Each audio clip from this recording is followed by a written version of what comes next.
Ta vie n'est peut-être pas réellement compliquée. Ce sont les règles invisibles que tu t'imposes qui la rendent telle. Tu attends peut-être d'avoir réglé ton passé, d'avoir guéri tes blessures, d'être sûr des actions à mener. Pendant ce temps, la vie passe et tu n'en profites pas. Beaucoup de personnes ne souffrent pas tant de leur situation que des croyances invisibles dont je vais te parler. Avec la délicatesse et la bienveillance que tu me connais, je vais dézinguer 9 croyances qui t'empêchent peut-être aujourd'hui de te créer une vie riche, épanouie et pleine de sens que tu désires. Et si cette année tu arrêtais de subir ton quotidien et tu commençais vraiment à choisir ta vie? Bienvenue sur la saison 7 de Dépasse-toi. Je suis Sylvain Viens et depuis 2019, j'aide les personnes qui ont tout pour être heureuses et qui ne le sont pas encore à se construire une vie qui leur appartient vraiment. Chaque mardi, je te partage des histoires d'accompagnement, des prises de conscience et des idées pour commencer par toi-même. Pour aller plus vite, je t'invite à rejoindre les milliers de personnes qui reçoivent mon courrier privé chaque jeudi sur sylvainviens.com. Installe-toi confortablement, pense à bien respirer, l'épisode commence tout de suite. Allez, on entre dans le vif du sujet. La première croyance que j'ai choisie, je dois d'abord régler mon passé. C'est une croyance qui est particulièrement tenace. C'est celle qui pousse certaines personnes à passer des années à chercher des réponses dans leur enfance, sans jamais vraiment avancer. Derrière cette croyance, il y a l'idée que quand j'aurai compris mon enfance, quand j'aurai pardonné à mes parents, quand j'aurai guéri toutes mes blessures, je pourrai alors commencer à vivre la vie que je désire. Le risque derrière cette croyance, passer sa vie à réparer le passé, au lieu de vivre le présent. Une vie heureuse n'exige pas un passé parfait, et rassure-toi, le présent saura te rappeler à l'ordre et il sera alors largement temps d'améliorer ta réaction. Si par exemple tu vois que tu en fais trop dans le présent parce qu'enfant on te demandait d'être parfait, ou parce que tu peines à faire confiance car dans le passé tu as été trahi, tu pourras travailler ces sujets le moment venu. Et ça ne te demande pas forcément de passer des années allongées devant un psy. Souvent, derrière cette obsession du passé, il y a une autre croyance, et elle lui ressemble beaucoup. Je dois d'abord me débarrasser de toutes mes émotions négatives. Ici, on retrouve plusieurs idées. Je serai heureux quand je n'aurai plus peur. Faux. La peur est juste un signal à écouter. Pareil pour la tristesse. Elle a aussi des choses à te dire. Les personnes les plus épanouies ressentent encore la peur, la tristesse ou la colère. La clé n'est surtout pas de supprimer toutes ces émotions, mais de savoir les accueillir, d'utiliser leurs messages pour apporter des changements dans ta vie, et enfin, les réguler. Je me rappelle un client qui voulait supprimer la tristesse, se déconnecter de tout ce qui le rendait vulnérable. Il attribuait ses fortes émotions à la jante féminine. C'était pas vraiment son truc. Lui était plutôt obsédé par son travail. Mais en analysant ce qu'il y avait derrière sa tristesse, ça lui a permis d'améliorer tous les pans de sa vie. L'intelligence émotionnelle est un sujet qui me passionne de plus en plus. On aurait dû toutes et tous avoir des cours là-dessus, mais il est toujours suffisamment tôt pour réparer ce trou dans la raquette. Et quand on commence à apprivoiser ses émotions, il y a une autre idée qui peut paralyser. Je dois me trouver avant de vivre. Cette idée est née de fables partagées sur les réseaux, comme quoi, un peu comme les âmes sœurs, il n'y aurait qu'un seul amour dans le monde pour nous. On ne serait capable de faire qu'une seule chose. Ce pourquoi on s'est incarné sur Terre. Je n'y crois pas du tout. Beaucoup de personnes attendent une révélation, alors que le sens de la vie va se construire au fil de l'eau, en avançant.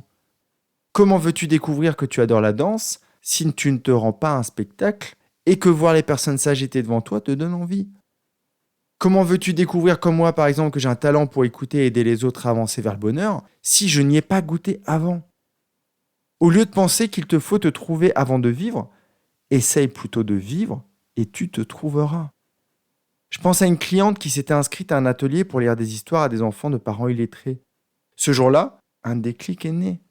Une fois ce petit bonhomme installé sur ses genoux, quelque chose s'est mis à vibrer en elle. Elle a compris qu'une de ses missions pourrait être de donner de l'amour aux enfants, ou tout du moins de les aider à en recevoir. Je me rappelle que le jour où elle a remis le doigt sur ce souvenir, des larmes ont perlé sur son visage. Derrière cette quête de soi, on retrouve, comme dans quasiment tous les domaines, l'amour, notre façon d'aimer. Et il y a une croyance dans ce domaine, je dois être guéri avant d'aimer. Trop de personnes pensent qu'elles doivent être guéries complètement avant d'avoir accès à l'amour. C'est un fantasme. Les relations de couple sont un parfait stimulateur de notre guérison.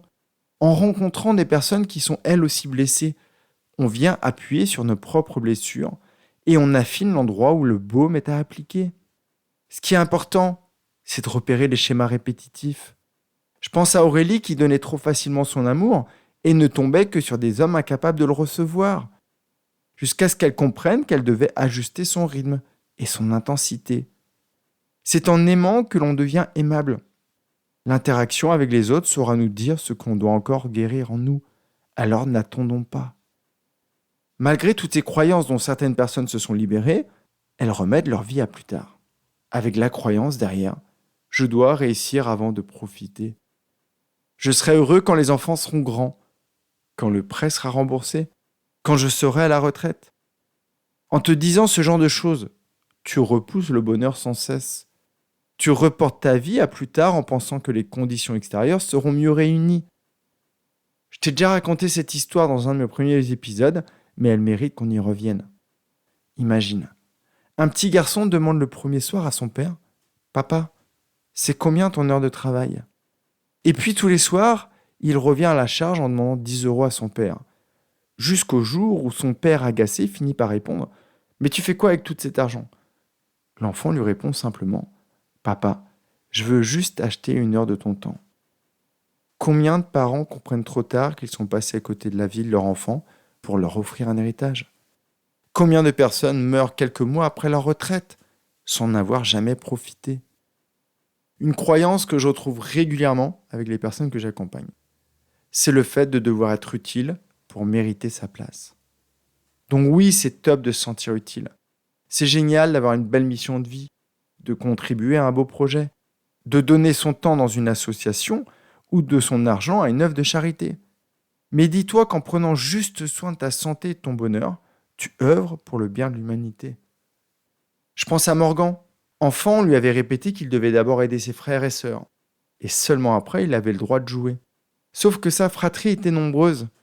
Alors Morgan n'avait jamais de temps pour lui. Des décennies plus tard, il continuait à se rendre indispensable, à culpabiliser dès qu'il prenait soin de lui. Cette croyance, il ne l'avait pas choisie. On la lui avait martelée dans le crâne quand il était enfant. Donc oublie les phrases du style « si je ne rends pas service »,« si je ne prends pas soin des autres »,« si je ne suis pas indispensable, je ne suis plus rien ».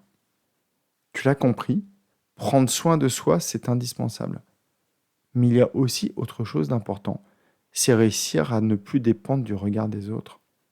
Beaucoup de personnes se disent « je dois être compris pour être heureux ». Cette croyance se révèle à partir de phrases du type « si seulement mon conjoint comprenait mes besoins », si seulement mes parents reconnaissaient leurs torts, si seulement mon patron voyait tous mes efforts. En te disant ça, tu confies les clés de ton bien-être à quelqu'un d'autre. Je me rappelle d'une cliente qui espérait que son manager lui propose une mission intéressante. À ma question, c'est quoi une mission intéressante pour toi ? Elle était restée face à moi, les yeux écarquillés pendant plusieurs secondes. N'attends pas que les autres comprennent ce que toi-même tu as parfois du mal à comprendre. La seule personne qui doit te comprendre, répondre à tes besoins, c'est toi. Une fois ça fait, le reste sera du bonus. Une croyance qui empêche vraiment d'avancer. Je dois être sûr avant d'agir. Cette croyance a déjà détruit des milliards de rêves, alors ne la laisse pas faire pareil avec les tiens. N'attends pas de te lancer quand tu te sentiras prête, quand tu sauras que c'est le meilleur moment. Ça n'existe pas. La confiance naît dans l'action. C'est en sautant dans le bassin avec une bouée que tu vas apprendre à nager. C'est en sortant ton stylo et en attrapant une feuille que tu vas commencer à écrire ton roman. Je peux te parler de moi. Si j'avais attendu d'être certain de dépasser le million d'écoutes sur mon podcast, ou que mon roman allait trouver sa place sur des centaines de tables de chevet, jamais je n'aurais acheté mon micro ou écrit les premières pages. Tu as envie de quelque chose ? Vas-y tout de suite. N'attends pas. Lance-toi. Même si tu es à moitié prête. Tu ajusteras en chemin. Et enfin, la dernière croyance que j'ai choisie et que j'avais envie de dézinguer gentiment. Je dois tout contrôler pour être en sécurité. C'est une grosse bêtise. Le bonheur devient concret quand tu te rends compte que tu ne contrôles quasiment rien. Tu ne contrôles que tes actions, tes pensées, tes décisions. Et c'est là seulement ta zone de pouvoir. C'est une croyance aussi très présente chez les personnes à forte charge mentale. Normal, c'est cette croyance qui la crée. C'est quand tu vas lâcher que tout va commencer à aller mieux. Une grande partie du bonheur repose justement sur la capacité à tolérer l'incertitude, à avancer sans être sûr de ce qui va se passer. Si ce sujet te parle, écoute bien l'épisode de la semaine prochaine. Je te parlerai de Céline qui faisait ça, avant de se rendre compte que son besoin de contrôler l'empêchait d'être heureuse. Si tu t'es reconnu dans une de ces croyances, rassure-toi, c'est normal. Elle plombe la vie de beaucoup de personnes. La bonne nouvelle, une croyance n'est pas une vérité. C'est juste une pensée qu'on a répétée tellement souvent qu'elle a fini par ressembler à quelque chose de vrai. Alors avant de te laisser reprendre ta journée, j'ai une question pour toi. Si tu pensais ne plus avoir rien à guérir, aucun moment parfait à attendre, et que tu te sentais aimée, confiante et en sécurité, lequel des rêves que tu as mis de côté commencerais-tu à réaliser dès aujourd'hui ? Avant de te quitter, j'ai une dernière demande pour toi. Ce podcast a besoin de toi pour continuer de se diffuser. N'étant quasiment plus sur les réseaux sociaux, tu es la seule personne qui peut m'aider à partager ces épisodes. Alors je compte sur toi. Un grand merci et passe une magnifique journée. Bye bye. Merci d'avoir écouté jusqu'ici. Ce que tu viens d'entendre, il y a peut-être quelqu'un dans ta vie qui en a besoin, là, tout de suite. Tu vas pouvoir l'aider en lui partageant cet épisode. Et toi, je te retrouve jeudi dans mon courrier privé, ou plutôt si tu as décidé que c'était le bon moment pour te créer la vie que tu mérites. À très vite.